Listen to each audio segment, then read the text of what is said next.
દર્શક મિત્રો, શું નામ છે તમારું પ્રભુ? મંગાજી ઠાકોર. મંગાજી આતાજી ઠાકોર. અને બાનું નામ હીરાબેન આતાજી. દર્શક મિત્રો, શહેરના જીવનની દોડધામ વાળી જિંદગીમાં કરોડ ઘરમાં પણ આવો એક પ્રસંગ તમને જોવા નહીં મળે. આ છે ગામ ખોડિયાર. હજારો મંદિર પગપાળા જાઓ, માતાને ત્યાં જાઓ, કે શંકર ભગવાન, મહાવીર ભગવાન, કે કૃષ્ણ ભગવાન, કે રામ ભગવાન, એ આ અહીં સુધી લાવવા માટેની મહેનત કરે છે ભગવાન. જે આપણે અહીંયા લાઈવ જોઈ રહ્યા છીએ, શહેરમાં કોઈ પણ શહેર હોય, બોમ્બે, કલકત્તા, અમદાવાદ, સુરત, ચોય કશું જોવા મળે આવું મિત્રો, દર્શક મિત્રો. આ શ્રવણની વાર્તા વાંચી હતી, બરાબર. બધા ભણી ગણીને મોટા થયા, પણ સાચા શ્રવણને અહીંયા આજે જોવા મળે.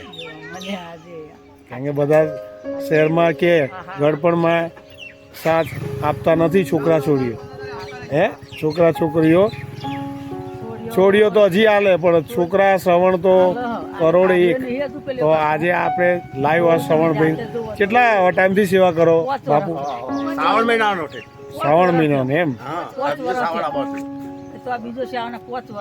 સાચી જીવદયા મિત્રો આ છે મારું. આ રીતે જ કર બહુ, પણ હું તો એમ ભગવાનની આજ્ઞા છે કરી કે મારા નાથ આમાં આટલા બહુ થઈ ગયું. મારા 1000 વાળા તમને પજે લાગીને કૃપા કરું કે 50-60 હજાર માથાની દવા થઈ હતી. શું વાત કરો છો?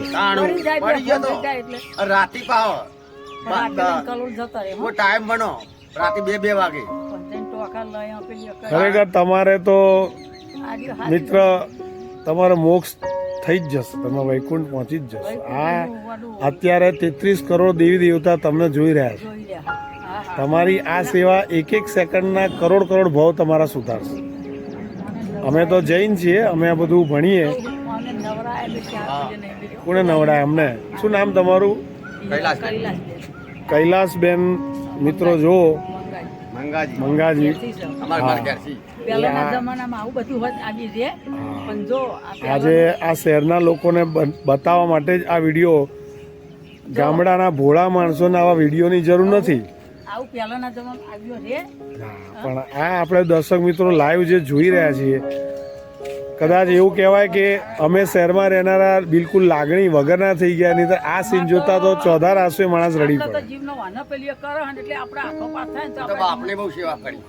શું વાત છે?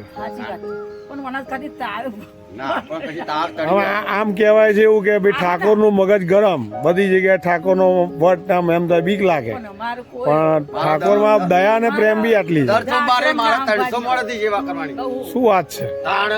દર સોમવારે સિદ્ધનાથ મહાદેવમાં કાયમ અને હેડિંગ સાયકલ લઈને રણુજા જ્યો, દવારકો જ્યો, સાયકલ લઈને જ જાય. પછી આ બધું જીવાભાઈના લીધે મને જોવા મળ્યું. મારા જીવનમાં તો ભલે હું જીવાભાઈને ધંધારથી મળવા આવું છું, પણ મારું આજે તમે નહીં માનો, મનથી ઉઠ્યો ત્યારનો વહેલો ઉઠીને મેં કીધું આજે જીવાલાલને મળવું, ચાહે માલ ના લે. આજ માટે આવ્યો છું. એક આપણે પેલો નહીં આખું બધાની પરિણામ આવીતાનું કેટલું પેલી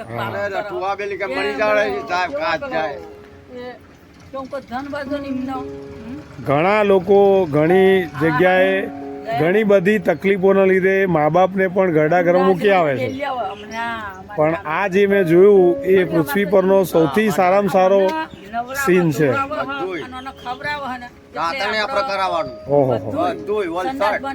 એમની કેટલી ઉંમર છે બાની? 90 ઉપર. તમારી કેટલી ઉંમર છે?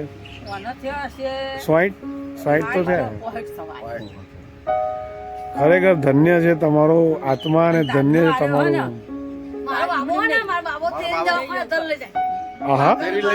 મારા તો 2 ઘર, તમારે શરીર ઊંચું. છોકરાને છોડી જ્યાં આવીને ખવડાવીને તાર પેટમ કોણ કચરા પોતું કરવા દે. હા બરાબર. ના બરાબર. કામ કોઈ નાનું નથી હોતું, આત્મા સારો હોવો જોઈએ. તે સોડી આવે ને પેલું હું 100 વાગે છૂટો થાઉં. સોડી હોય બધો આવે ને બાયડી તમારે કોઈ જાત્રા કરવાની જરૂર નથી. લો હું તમને આછું કહું, પોચ લેક્ચરે હા અત્યારે હું મનથી બોલું છું. હા, મને પોચ લેક્ચરે બગદાણા લઈ જતો કે તમે જાઓ એ હું બધા મારી જતો. બેકાર રહી બધાના જે તો બધે જ જતો. વાહ. પોચે પોચ તો લઈ હા જાઓ. ભાઈ, એટલે તમે બગદાણા વાળા બાપા સીતારામ ને જોડે લઈને બેઠા છો, બધા ત્યાં જાય જોવા. તો બેઠે જોઈ જ રહ્યા આજે ગણપતિજી છે અને કાર્તિકેયજી, એ ગણપતિજીનો મહિમા છે એમ વધારે કે એમને શંકર પાર્વતી ગોળ ફરકથી ના ફરી હતી, મારે આખું બ્રહ્માંડ આવી ગયું. આવી ગયું. અને ખોટી વાત છે? કીધેલું હશે કે બેટા તને આખી જગત પેલી એક જ છે. હા. આ પર્વત પેલા એમને બોલાવીએ. પછી આપણે બીજું કોમ લઈએ છીએ. ધન્ય ધન્ય આપના આત્માને, ધન્ય તમારું જીવન આ તો સાર્થક કર્યું તમે. આનો ફર ગમે તેનો આનો